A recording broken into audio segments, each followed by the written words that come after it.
A viagem do Pátria. Portugal, Macau, em 1924.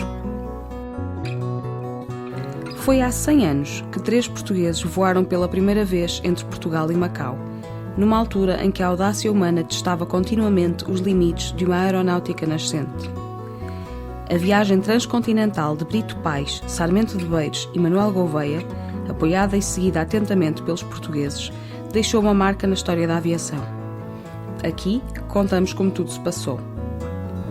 O podcast A Viagem do Pátria é uma produção conjunta da Força Aérea Portuguesa e da Universidade do Porto. Primeiro episódio, de Vila Nova de Mil Fontes a Málaga, sob chuva e vento. A cada minuto é preciso fugir aos montes que quase rasamos por vezes. Fugir às nuvens, esponjas negras que se desfazem em Niagaras. Durante cerca de meia hora, somos forçados a manter-nos proa a sul-sudoeste, depois de ter tentado de balde romper o temporal que redobra. O nosso olhar perscruta o horizonte, sequioso de enxergar a costa. Finalmente, o mar enraivecido e cavernoso, onde o farol de Tarifa, na sua ilha circular e minúscula, parece uma vela de estirina num castiçal. O sol, anémico, doentio, reluz por entre nuvens e o Pátria sobe um pouco na acalmia súbita. Os últimos contrafortes da Serra de Cádiz balançavam-nos implacavelmente. E a boca de Gibraltar, o Mediterrâneo beijando o Atlântico, o Cabo Espartel, à distância destacando-se na bruma, o Morro Inglês, verde, negro e corcovado, formam um conjunto cénico assustador na lividez da luz. O Pátria avançava agora velozmente, impelido pela ventania desabrida, a 800 metros de altitude, sobre a Baía de Algeciras, que é um lago de serenidade a contrastar com o desespero enfurecido do mar, há um momento de angústia ulcerante. O avião, cauda a prumo, mergulha rapidamente no abismo. A agulha do indicador de velocidade ultrapassa no mostrador a graduação dos 220 km a hora. As cordas desunem, as asas estalam, tudo range. Mãos crispadas nas alavantas do comando, sentimos o aparelho que se despenha, que se furta debaixo de nós, que nos abandona no espaço, que parece despedaçar-se em pleno voo. A almofada da minha cadeira escapa-se no ar. Cai-nos sobre as cabeças a terra de Portugal que restava ainda no fundo da fuselagem. O motor falha à míngua de gasolina que, devido à inércia, não corre na tubagem. Estamos numa tempestuosa manhã de abril de 1924 e a primeira etapa da viagem do avião Pátria em direção a Macau bem parece correr o risco de ser também a sua última. Os 2 aviadores que nele vão, José Manuel Sarmento de Beiros e António Brito Pais, tinham a ambição de vencer de uma só vez a distância que separava Portugal da Tunísia, aterrando em Tunis, mas a sorte não lhes será favorável. Nos nossos tempos, em que apenas situações meteorológicas extremas interrompem a regularidade dos voos comerciais, já nos esquecemos das frágeis condições em que os pioneiros da aviação demonstraram a capacidade das suas máquinas voadoras e, claro, tiveram a coragem e perícia necessárias para vencer os obstáculos à sua frente. Esta temeridade foi, aliás, um dos fatores que permitiu o desenvolvimento da aviação até ao nível de confiança que lhe reconhecemos hoje. Mas este desenvolvimento não se fez sem sacrifícios. É longa a lista de nomes dos que pagaram com a vida o seu amor à aeronáutica. Ora, também Sarmento de Beiros e Brito Pais, que agora encontramos em dificuldades, só por sorte ainda faziam parte do número dos vivos. 4 anos antes, em outubro de 1920, tinham tentado a primeira viagem aérea entre o continente e a Madeira. Ficou a seu crédito o facto de terem conseguido orientar-se no oceano encontrando a ilha. Mas surpreenderam-na envolta na bruma e, impossibilitados de aterrar, regressaram ao continente, sabendo, contudo, que o combustível não seria suficiente para isso. O Cavaleiro Negro, pois assim se chamava o avião em que seguiam, teve de pousar sobre o mar a cerca de 400 km de Lisboa. Como não era um hidroavião, rapidamente mergulhou para o fundo do Atlântico. Os aviadores, esses, foram recolhidos por um navio inglês, o Gambia River. Mas o episódio, em vez de os amedrontar, só parece ter aumentado a sua determinação para novas façanhas.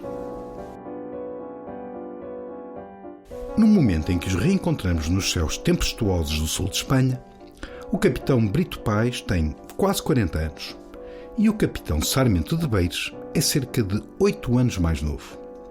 Os dois são aviadores do Grupo de Esquadrilhas de Aviação República, com sede na Amadora, e ambos consolidaram a sua formação aeronáutica em França, em contacto com a realidade da Primeira Guerra Mundial. Bem, mas Beires não é só aviador. Há uma característica que convém já conhecer. É um escritor ligado ao influente grupo de intelectuais reunido em torno da revista Seara Nova. E será a partir dos seus escritos que muito, aliás quase tudo, se saberá sobre esta viagem pioneira entre Portugal e Macau.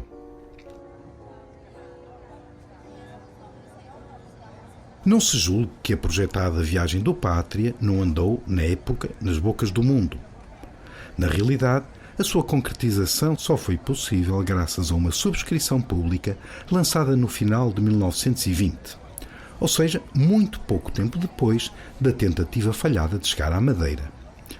Essa subscrição serviu para a compra de um avião Breguet 16, fabricado em França, e para o financiamento das despesas associadas à viagem. Afinal, o crowdfunding já existia na altura. E, na verdade, múltiplas subscrições se abriram. Durante vários meses, mais de um ano, por todo o país se desenvolveram inúmeras e diversas atividades, como récitas, vendas de livro, touradas, jogos de futebol, vendas de sabonete e de fósforos, tudo no intuito de angariar fundos para esta primeira viagem entre Portugal e Macau. Mas também a imprensa acarinhou a ideia e todos os jornais a publicitaram, chegando donativos de todo o país e também de fora, de locais distantes, onde houvesse portugueses. Ao dinheiro obtido por esta grande movimentação pública, juntou-se o prémio oferecido pelo empresário Charles Henry Black para recompensar a viagem à Madeira. Parecia estar a correr tudo rapidamente. Menos de um ano depois, no outono de 1921, o avião já estava adquirido, adaptado e pronto para partir. Esperava-se só a melhor altura. Mas o azar chegou. Em novembro, um tufão destrói o hangar onde o Pátria estava recolhido e causa-lhe graves danos, obrigando a uma profunda reparação. A falta de dinheiro e a falta de peças fazem arrastar o início dos trabalhos para junho do ano seguinte. E um ano se passa em reparações. Já estamos em junho de 1923, quando o avião sofre um novo acidente durante um voo de teste. Novas reparações se sucedem, que estarão concluídas alguns meses depois. E embora ainda existam outros motivos de atraso, seja por causa de tempo desfavorável, seja pela lentidão na obtenção de autorizações oficiais, o dia da partida vai se aproximando. O destino seria então Macau. Mas esta era também uma escolha motivada pelas circunstâncias. Outros aviadores se tinham, entretanto, adiantado em direção a outros locais. A viagem Lisboa-Rio de Janeiro, que gloriosamente estava sendo efetuada nessa ocasião por Gá Coutinho e Sacadura Cabral, levaram-nos a pôr de parte o primitivo projeto de tentar a travessia do Atlântico Sul. Enquanto o Pátria ia renascendo, surgia em nós a ideia de ir à Índia, dada a finalidade histórica de tal viagem, que mais tarde se alongava, em projeto, até Macau, na aspiração de a transformar simultaneamente numa preparação para aqueles que empreendessem a volta ao mundo e ainda porque, na China, as cores da República, veneradas não só na secular cidade portuguesa, mas também em Hong Kong, Cantão e Xangai, teriam desta forma a oportunidade para se afirmarem, mais uma vez, nessa zona de influência internacional, como as de um país cheio de energia, vitalidade e espírito de iniciativa.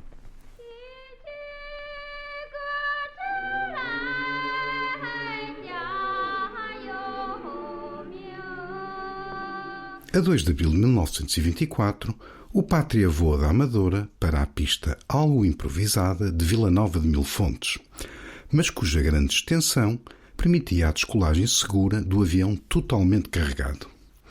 Vários voos de ensaio tinham garantido isso mesmo, uma vez que ao Pátria tinham sido adaptados depósitos suplementares de combustível que só serão atestados na altura da partida de Mil Fontes. A partir do dia 4, o início da viagem parece estar apenas dependente do estado do tempo. Este tinha-se agravado, o que não impediu que, entretanto, o bispo de Beja benzesse o avião e a irmã mais nova de Brito de Pais, Maria do Céu, o batizasse. Era uma madrinha merecedora.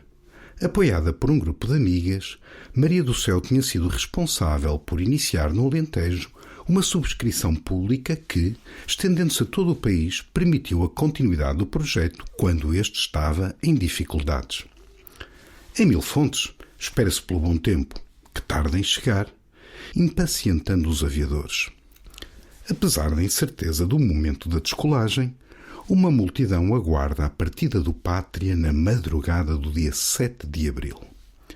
Ouçamos as memórias de Sarmento de Beires desse momento. É preciso ter vivido esses momentos. Ter visto a manhã mal transparecendo ainda através da noite moribunda, ter ouvido essas vozes que, veladas, diziam não sei o quê, na sombra em que as formas mal se distinguiam.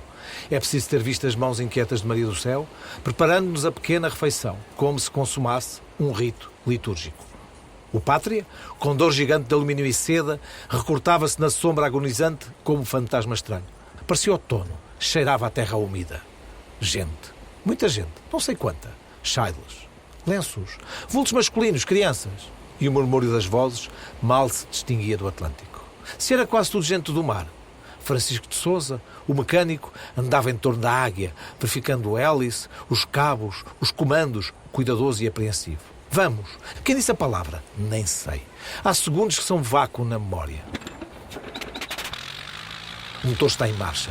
A minúscula bagagem a bordo. A carta onde a rota sangra num traço rubro colocada num tablier. Tomamos os nossos lugares. Ensaio o motor. 6 horas e 2 minutos. Cífica Duarte dá o sinal de partida. Lentamente, muito lentamente, o Pátria começa a rolar na primeira luminosidade pérola da manhã e, ao fim de 800 metros de corrida, solta-se do terreno macio. O nascer do sol é como surpresa de assombro. Dir-se-ia que caminhamos para o inferno. Há tonalidades de cor inconcebíveis. Verdes de cadáver, laivos de incêndio, violetas maceradas, volutas de fumo, amarelos de ouro, azuis de safira, alaranjados de opala. Uma toalha de nuvens que avançou ao nosso encontro escondeu-nos a terra. E Odmira, que era apenas uma nódoa esbranquiçada na paisagem, desapareceu da nossa vista. Grandes nuvens acumulam-se no horizonte. O nosso plafond é de 700 metros. Vila Real de Santo António. Assoma gente às portas e às janelas, surpreendidas talvez pelo ruído insólito do motor. Se a saída do Pátria da Amadora tinha contado com a presença dos célebres aviadores Gá Coutinho e Secadora Cabral, em Mil Fontes fora o diretor da Aeronáutica Portuguesa, o Major Cífica Duarte, a dar a ordem de partida, apesar do tempo que se mantinha inseguro. A chuva anuncia-se quando o Pátria entra em Espanha. Sobre o Elva, a névoa espessa obrigou o avião a voar comprimido contra o terreno alagado, descendo para 50 metros. Subitamente, a capota do motor solta-se e ameaça a hélice, sendo impossível remediar a situação em pleno voo. A chuva torna-se cada vez mais densa e fustiga os aviadores que seguem desprotegidos no habitáculo, a céu aberto. São forçados a descer ainda mais, agora a escassos 30 metros do solo, sobrevoando os pomares enlodados da Andaluzia, atentos às ondulações agressivas do terreno. Finalmente, as torres da Catedral de Sevilha surgem no horizonte, envoltas em bruma. Os aviadores tomaram já a decisão de aterrar em Sevilha, quando um canal aberto entre as nuvens lhes permite dirigirem-se para o mar. Estamos de volta à situação com que iniciámos este episódio, narrada por Sarmento de Beires. Mas recapitulemos. Debaixo de uma intensa chuva e de um vento que os sacode furiosamente, arrasando montes, os aviadores encontram a costa por alturas de Tarifa, ponto mais a sul da Península Ibérica. O tempo parece melhorar, o que permite ao Pátria ganhar altitude e ei-los perante o Estreito de Gibraltar. Voando a 800 metros de altitude, o Pátria avança agora velozmente para nordeste, seguindo a costa, impelido pela forte ventania habitual naquela zona em que as montanhas chegam ao estreito. Mas, Sobre a baía de Algeciras, sem que nada o fizesse prever, o Pátria é sugado por uma forte corrente fria vinda da serra e mergulha rapidamente no abismo cauda a prumo. A velocidade da queda ameaça a integridade do aparelho e impede o combustível de chegar ao motor, que falha. A queda prolonga-se por 350 metros até que, finalmente, os aviadores conseguem estabilizar o aparelho, impedindo-o de se despenhar sobre a baía de Algeciras.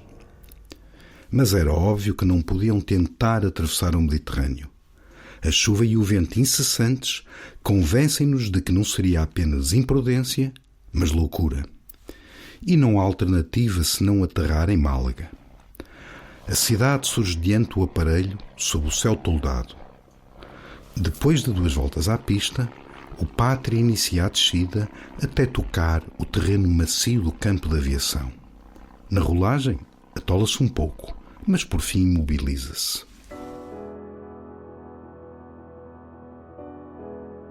É certo que Tunis ainda ficava longe. Em 4 horas e meia, os aviadores tinham apenas percorrido 630 quilómetros dos mais de 2.000 necessários para chegar a Tunis pela rota que tinham escolhido.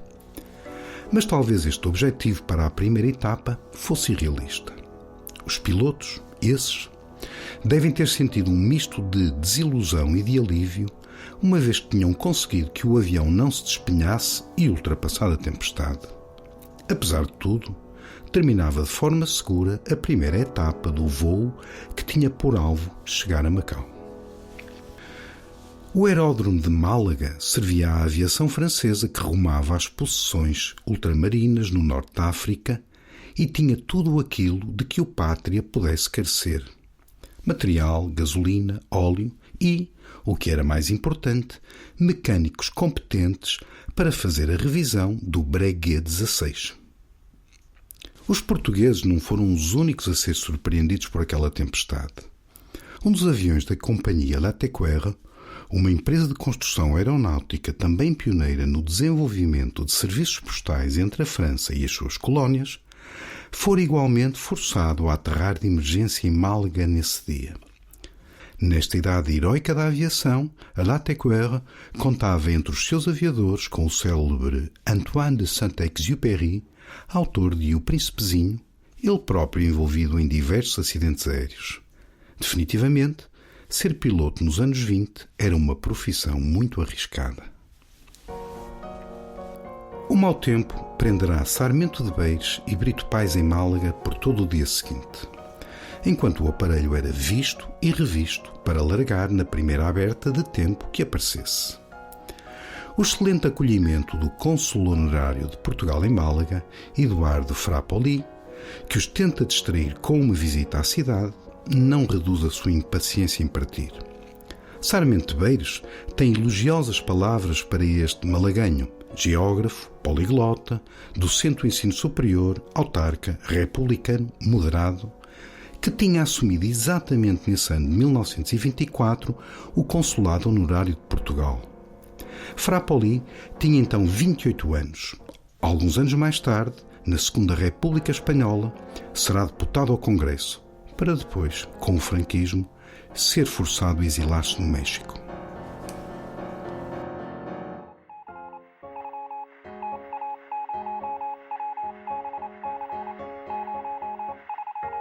A 9 de abril, as informações meteorológicas recebidas de Melilla, possessão espanhola encravada no leste de Marrocos, são favoráveis, e o Pátria pode retomar o seu caminho, levantando de Málaga às 10h30. A rota planeada pelos aviadores levava-os agora pela extensa costa africana do Mediterrâneo. Mas o seu destino imediato não será Tunis, como inicialmente planeado, mas sim Oran, na Argélia, a pouco mais de 400 quilómetros de distância de Málaga. O que os levará a desviarem-se do plano inicialmente previsto? Terão reajustado as etapas de forma mais realista? Deixamos por agora o Pátria no momento da descolagem de Málaga, com muito mais para contar no próximo episódio de A Viagem do Pátria. Aqui nos reencontraremos, ao redor deste raio de todas as vontades, que foi a primeira viagem aérea entre Portugal e Macau.